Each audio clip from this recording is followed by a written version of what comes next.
532. The macrocosm in the form of microcosm is in the womb of the mother. Mother is this very body.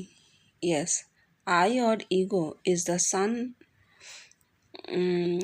to body. Body bears this I as a mother carries her child. The exact relation of the body and I is that of mother and baby. Womb, the cerebrum or the seventh plane, where in the Jada Samadhi this vast universe appears as a seed, that is microcosm. And macrocosm is Ra of Thakur. When the universe is seen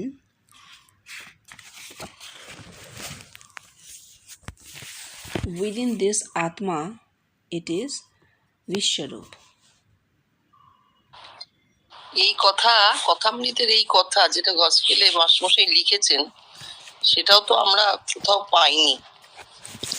বলছেন এই বিরাট জগৎ মাতৃগর্ভে একটি বীজ স্বরূপ,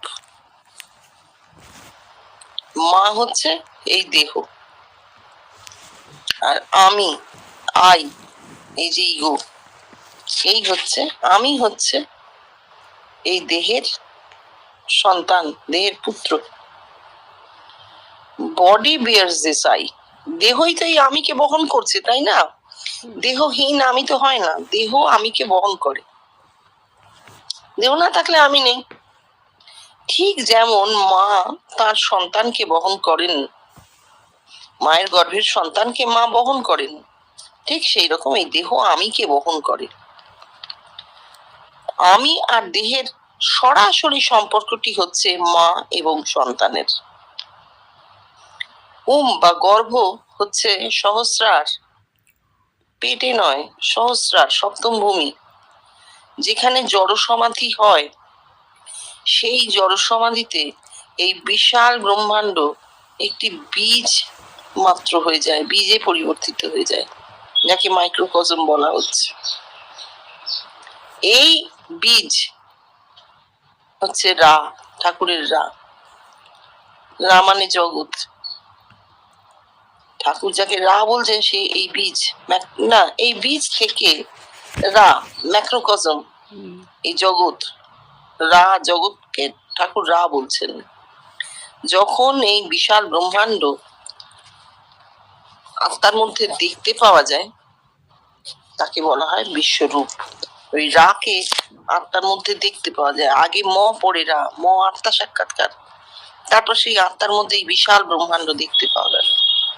একে বলা হচ্ছে বিশ্বরূপ, বিশ্বরূপ দর্শন। 533. I, by being a dwarf, shall hold the moon. Moon is the symbol of devotion.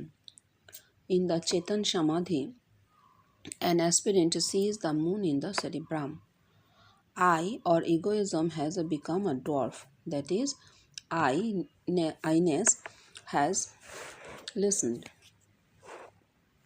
More the ego diminishes, more the realizations come.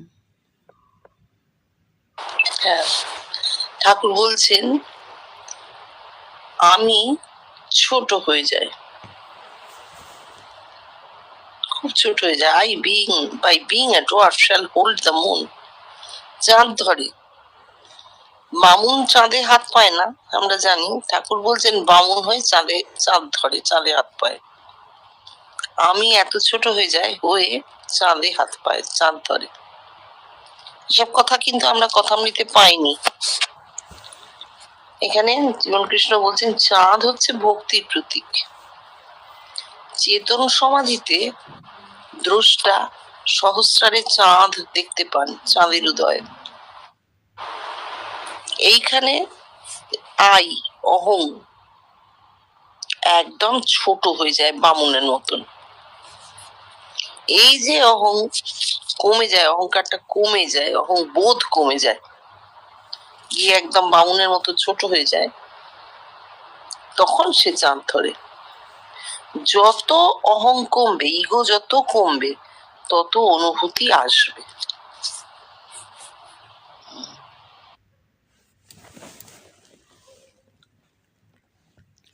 $534 line of a song withhold me from deliverance. Almost all the people of India, Hindus of course are being pursued to believe in getting liberation after death. It is an eyewash and smells sophistry. Liberation must be attained in this life or it has no value. According to the Satchanda Darshan, the philosophy of the spontaneous revelation, no sooner God in the body assumes a form, it is visualized by the man. It is immediate liberation, Shraddha Mukti. এই গান যেটা বলা হয়েছে উইথহোল্ড me from deliverance, এই গানটা কিন্তু আমি বুঝতে পারছি না বা মনে করতে পারছি না এই মুহূর্তে যে আমাকে সমস্ত কিছু থেকে, বিষয় থেকে মুক্তি দাও, এরকম একটা কিছু বলতে চাওয়া হয়েছে। তো এইটা উনি বলছেন যে মোটামুটি ভারতের সমস্ত মানুষ হিন্দুদের কথাই হচ্ছে, হ্যাঁ, are persuaded to believe in getting liberation after death, মৃত্যুর পরে মুক্তির কথাটা জানে। বলছেন ভারতবর্ষের বেশিরভাগ মানুষ, অবশ্যই হিন্দুরা, জানেন যে মৃত্যুতেই মুক্তি।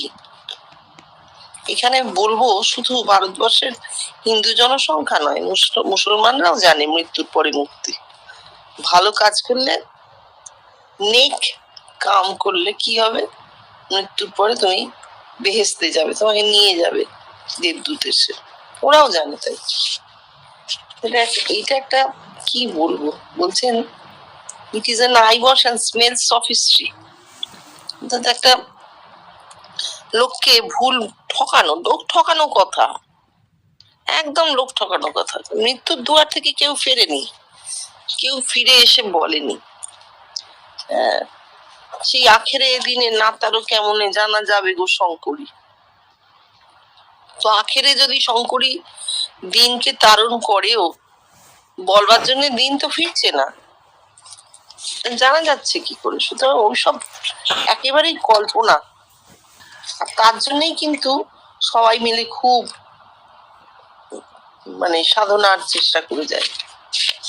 বলছেন লিবারেশন বা মুক্তি জীবনেই পেতে হবে, বেঁচে থাকতে মুক্তি, তা না হলে তার কোনো ভ্যালুই নেই। মরে গিয়ে যে মুক্তির কথা বলা হয়, সে তো হচ্ছে এই দেহবোধ চলে যাওয়া, সেটা আমাদের সকলের হবে, আমরা সবাই তাতে মুক্ত হব, তার তো আলাদা কোনো আধ্যাত্মিক অর্থ থাকছে না। কিন্তু বেঁচে থাকতে যদি মুক্ত হয় কেউ, তাহলে তো সে ব্রহ্মে পরিবর্তিত হচ্ছে এবং ব্রহ্মানন্দ অনুভব করবে। সুতরাং বেঁচে থেকে মুক্তি, জীবন মুক্ত। স্বচ্ছন্দ দর্শন অনুসারে, স্বচ্ছন্দ দর্শন হচ্ছে স্পন্টেনিয়াস রিভিলেশন কে বলা হচ্ছে দর্শন। যে দর্শন স্পন্টেনিয়াস রিভিলেশন মানে আপনা থেকে স্বতঃস্ফূর্ত ভাবে দর্শন হবে, অনুভূতি হবে, উপলব্ধি হবে, প্রকাশিত হয়ে যাবে। এই স্বচ্ছন্দ দর্শন অনুসারে no sooner God in the body assumes the form, it is visualized by the man. স্বচ্ছন্দ দর্শন অনুসারে মানুষের ভেতরে তার ভগবৎ সত্তা যেই একটি রূপ নেবে এবং সে দেখতে পাবে, তখনই ইমিডিয়েট লিবারেশন, তখনই তার মুক্তি, সে মুক্ত হয়ে গেল, সদ্য মুক্তি। এখানে একটু বলা যায়, একটু বলবার মতন জায়গা, সেটা হচ্ছে যে আমরা সাধারণত প্রত্যেকেই, ধরো আমি অনিন্দিতা, তুমি মধুমিতা, আমরা প্রত্যেকেই একটা নাম ধরি। জন্ম থেকে আমাদের একটা নাম দেওয়া হয়েছে, নাম নিয়ে জন্মায়নি, কিন্তু জন্মানোর পর নামকরণ করা হয়েছে, চিহ্নিত করা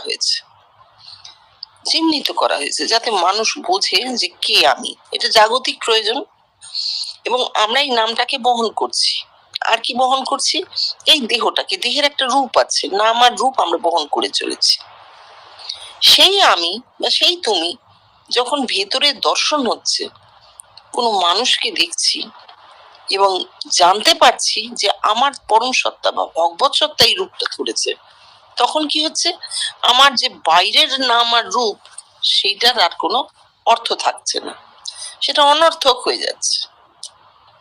ভেতরের সত্তা জেগে উঠছে, ভেতরের প্রকৃত বিশুদ্ধ সত্তা জেগে জানিয়ে দিচ্ছে যে এই রূপ, রূপ যদি জাগে এই রূপ।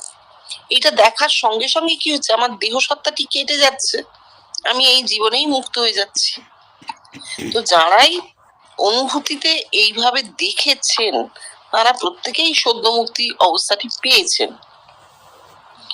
এবার আমরা আলোচনা করতে পারি যে সেটা আমাদের তো কই ধারণায় আসে না, না ধারণায় কিন্তু আসে না, এটা 100বার সত্যি যে ধারণায় আমাদের আসে না, সেটা বড় দুঃখের কথা। কতদিনে ব্রেনের ওই সেলটা এতটা দিন ডেভেলপ করবে আমরা জানি না। এই উপলব্ধি হওয়ার সঙ্গে সঙ্গে তো একটা সেল খুলেছিল, তাই তো উপলব্ধি হয়েছে। সেটা বিকশিত হওয়া চাই, বিকশিত হলে বোঝা যাবে যে আমরা কোথায় আছি।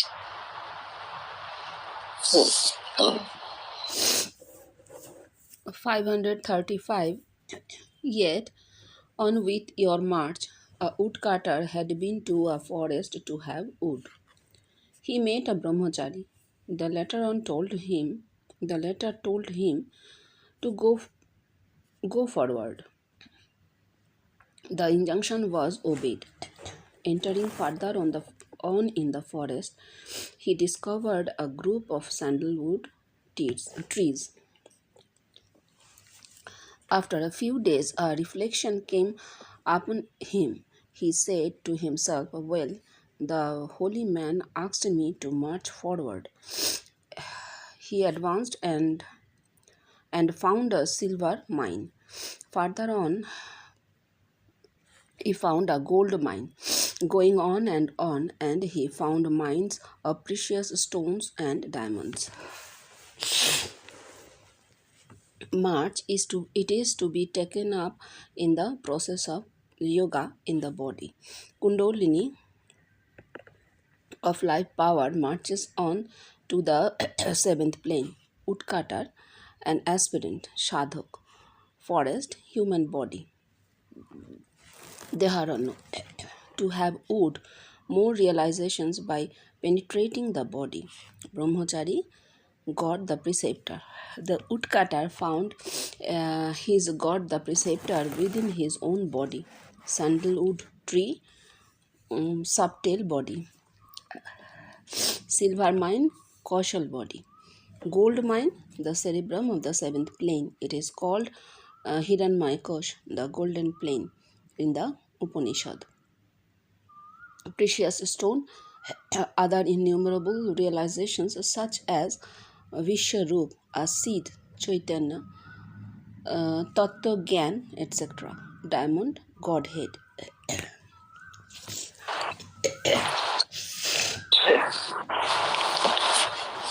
বলছেন আরো জানা যাচ্ছে, আরো শোনো। এক কাঠুরে বনে কাঠ কাটতে গিয়েছিল, সেখানে তার সঙ্গে এক ব্রহ্মচারীর দেখা হয়। ব্রহ্মচারী তাকে বলেন, এগিয়ে পড়ো। সে সেই কথা শুনে আরো এগিয়ে গেল এবং বনের মধ্যে আরো ভেতরে ঢুকে সে দেখল চন্দনের বন। এবং আরো কিছু দিন গেলে তার মনে হলো ব্রহ্মচারী তাকে বলেছিল এগিয়ে যেতে। সে তখন আরো এগিয়ে গেল, গিয়ে দেখলো রূপার খনি। তারপর আরো এগিয়ে গেল, দেখলো সোনার খনি। এবং তারপরেও যখন এগিয়ে গেল সে দেখলো মণিমাণিক্য হীরায় ভরা খনি। জীবন কৃষ্ণ ঠাকুরের এই সুন্দর গল্পটা বলছেন কি, মার্চ, এগিয়ে যাওয়া, এটা হচ্ছে যোগের একটা পদ্ধতি। দেহে যোগ আশ্রয় করেছে। কুণ্ডলিনী বা প্রাণ শক্তি তার যাত্রা শুরু করেছে সপ্তমভূমির দিকে। সে থামে না, কিন্তু চলতে থাকে। উটকাটার বা কাঠুরে হচ্ছে সাধক। বন এই শরীর, দেহারণ্য। কাঠ পাওয়া হচ্ছে শরীরে অনুভূতি। দেহের মধ্যে যত প্রবেশ করছে তত অনুভূতি আসছে, দেহারণ্য। কাঠুরে দেহের মধ্যে ঢুকছে, সাধক যত দেহে ঢুকছে তত অনুভূতি যাচ্ছে। ব্রহ্মচারী হচ্ছেন সচ্চিদানন্দ গুরু। তিনি কাঠুরে সেই সচ্চিদানন্দ গুরুকে কোথায় পাচ্ছে? দেহের মধ্যে। কারণ তিনিও ওই বনেই ছিলেন, বন থেকেই বেরিয়ে এসে বলেছেন আরো এগিয়ে যাও, তাই না? তাহলে দেহের মধ্যে। চন্দন গাছ হচ্ছে সূক্ষ্ম শরীর, সাটল বডি, সূক্ষ্ম শরীর। একে একে কি কি পাচ্ছে কাঠুরে। তারপর সিলভার মাইন, রূপোর খনি হচ্ছে কারণ শরীর।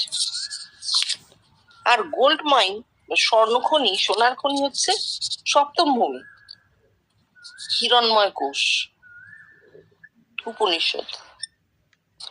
আর প্রেশাস স্টোনস, মণিমাণিক্য, বহুমূল্য মণি, হীরের মতো। এ হচ্ছে অসংখ্য অনুভূতি, বিশ্বরূপ, বীজ, চৈতন্য, তত্ত্বজ্ঞান। এগুলো হচ্ছে প্রেশাস স্টোনস, বহুমূল্য মণিমাণিক্য। আর ডায়মন্ড, হিরে, গড হেড, ঈশ্বরের রূপ, ঈশ্বরত্ব। কত সুন্দর। আচ্ছা, কেন রূপার খনিকে বললো কারণ শরীর বলো? রূপরও কিন্তু গয়না হয়, গড়ন হয়, তাই না? কারণ শরীরের অনুভূতিতে রূপ দর্শন হয়, তো নানা রকম গড়ন হয়। আর হিরণময় কোষ আমরা জানি সপ্তম ভূমি, যেখানে আত্মা সাক্ষাৎকার হচ্ছে। তারও পরে, আত্মা সাক্ষাৎকারের পরে যে অনুভূতিগুলো, বিশ্বরূপ, বীজবৎ, চৈতন্যের অবতরণ, তত্ত্বজ্ঞান, এই হচ্ছে মণিমাণিক্য। দেহের মধ্যে মণিমাণিক্য পাওয়া হয়েছে। তারপরে ডায়মন্ড, গড হেড। একে আমরা ব্রহ্মত্বও বলতে পারি, হিরেকে।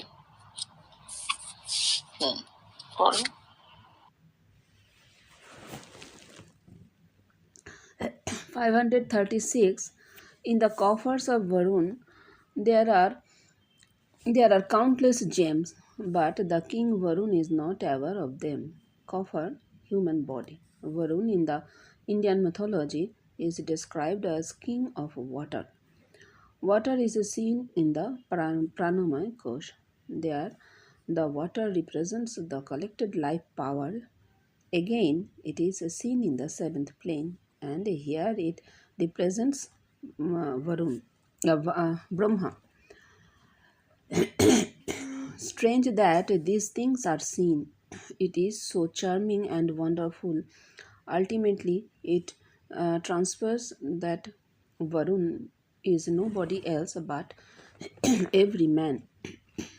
Varun, in later period of the Vedic literature, Varun becomes identical with Varma.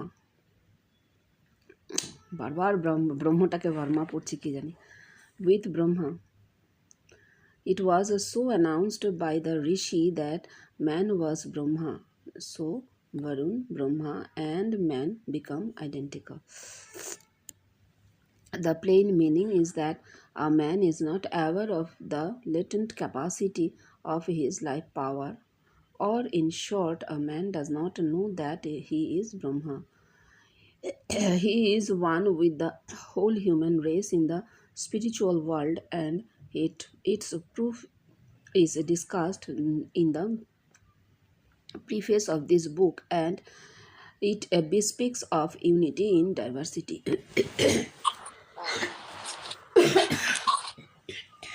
বলছে বরুণ রাজার ভান্ডারে কত ধনরত্ন আছে, কিন্তু বরুণ রাজার খবর নাই। ঠাকুরের কথা। এই ভান্ডারটি কি? শরীর, দেহ, মানুষের শরীর। ইন্ডিয়ান মাইথোলজি, ভারতীয় পুরাণে বরুণকে বলা হয়েছে জলের দেবতা। জল কোথায়? প্রাণময় কোষে দেখতে পাওয়া যায়। এই জল প্রাণ শক্তিকে বলা হচ্ছে, মানে সংকলিত প্রাণ শক্তিকে জল বলে বলা হচ্ছে। আবার সপ্তম ভূমিতেও দেখতে পাওয়া যায় জল, সেখানে কিন্তু জল আর প্রাণ শক্তি নয়, সেখানে জল ব্রহ্মবাড়ি, ব্রহ্ম সমুদ্র। তো strange that this things are seen. হ্যাঁ, খুব অবাক কাণ্ড যে এরকম ভাবে দেখা যায়। হ্যাঁ, তলপেটে জল দেখা যাচ্ছে, তখন বোঝা যাচ্ছে প্রাণ শক্তি সংকলিত হচ্ছে। আবার সপ্তম ভূমিতে যখন ব্রহ্মবাড়ি দেখা যাচ্ছে বা ব্রহ্ম সমুদ্র দেখা যাচ্ছে, জানা যাচ্ছে জল ব্রহ্মে পরিণত হয়ে গেছে। অদ্ভুত। বলছেন it is so charming and wonderful. হ্যাঁ, খুব অদ্ভুত। যে দেখে তার কাছে সেই দর্শন সারা জীবনের জন্য একটা আনন্দ বয়ে আনে। Ultimately, it transpires that Varuna is nobody else but every man. এই চলে এলেন কথাটায়। বলছেন আসলে তাহলে কি দাঁড়াচ্ছে? প্রত্যেকটি মানুষই হচ্ছে সেই বরুণ। কেন? কারণ প্রত্যেকটি মানুষের দেহেতেই প্রাণ শক্তি আছে এবং তা সংকলিত হতে পারে। সবাই যে তলপেটে জল দেখবে এমন কথা নেই। সেই সংকলিত প্রাণ শক্তি সপ্তম ভূমিতে সমুদ্র হয়ে দেখা দেয়। অনুভূতিতে সমুদ্র অনেকেই দেখেন, বেশিরভাগ মানুষ দেখেন। এই অনুভূতির সমুদ্র তাকে জানিয়ে দিচ্ছে যে তিনি বরুণ, কারণ ওই অনুভূতির সমুদ্র হচ্ছে ব্রহ্মত্ব। এই বরুণ ব্রহ্মও বটে, প্রতিটি মানুষই ব্রহ্ম, তাই প্রতিটি মানুষই বরুণও বটে। এবার বলছেন লেটার পিরিয়ড অফ বেদিক লিটারেচার, মানে বেদের শেষের দিকে বরুণকে ব্রহ্মর সঙ্গে এক করে দেওয়া হয়েছে। বরুণ বলতে ব্রহ্মকেই বোঝানো হয়েছে। ঋষিরা বলেছেন, আবার ঋষিরা এটাও বলেছেন man was Brahma, so Baruna Brahma and man became identical. ঋষিরা বলেছেন মানুষই ব্রহ্ম, অহমস্মি, অহম ব্রহ্মাস্মি। তাহলে বরুণ, মানুষ আর ব্রহ্ম তিনি এক। এবার বলছেন প্লেন মিনিংটা তাহলে কি, বিগলিত অর্থ কি? যে একটা মানুষ জানে না যে তার মধ্যে যে প্রাণ শক্তি আছে তার ক্ষমতাটি কি। আর তাহলে সে কি জানে না? সে জানে না যে সে ব্রহ্ম। কাউকে যদি জিজ্ঞেস করো তুমি কে, সে তার নামটা বলবে, সে তো বলবে না আমি ব্রহ্ম। সে জানে না। এই যে বরুণ রাজার খবর নাই, তার ভান্ডারে রত্ন আছে, তার খবর নাই। প্রত্যেকটি মানুষই বরুণ রাজা, তার অন্তরে রত্ন আছে, তার ভান্ডারে রত্ন আছে, সে জানে না, খবর নাই, সে জানে না সে ব্রহ্ম। He is one with the whole human race. হ্যাঁ, ব্রহ্মত্ব মানে কিন্তু এইটা যে সমগ্র মনুষ্য জাতির সঙ্গে সে এক, আত্মিকে। আর এই প্রুফ, এই প্রমাণ এই বইয়েরই প্রিফেসে বলা হয়েছে, এবং বলা হয়েছে ইউনিটি ইন ডাইভার্সিটি, বহুত্বের মধ্যে একত্বের কথা। প্রতিটি মানুষ এই মনুষ্য জাতির সঙ্গে আসলে এক, এটাই তার প্রকৃত স্বরূপ, সেইটা সে জানে না। ব্রহ্মত্ব একজনের নয়, ব্রহ্মত্ব একত্ব সমগ্র মনুষ্য জাতির জন্য। প্রত্যেকটি মানুষই আসলে ব্রহ্মকে রিপ্রেজেন্ট করছে, অর্থাৎ এই মনুষ্য জাতিকে রিপ্রেজেন্ট করছে। সব সেই একে গিয়ে পর্যবসিত হচ্ছে। এই বহুত্ব যা আমরা বাইরে দেখছি জগতে, তা আসলে এক। এই হচ্ছে বহুত্বে একত্ব। এই বইটি প্রিফেসে সেই কথা বলা হয়েছে বলে উনি বলছেন। হ্যাঁ, নিশ্চয়ই আলোচনা হয়েছে, আমরা করেওছি।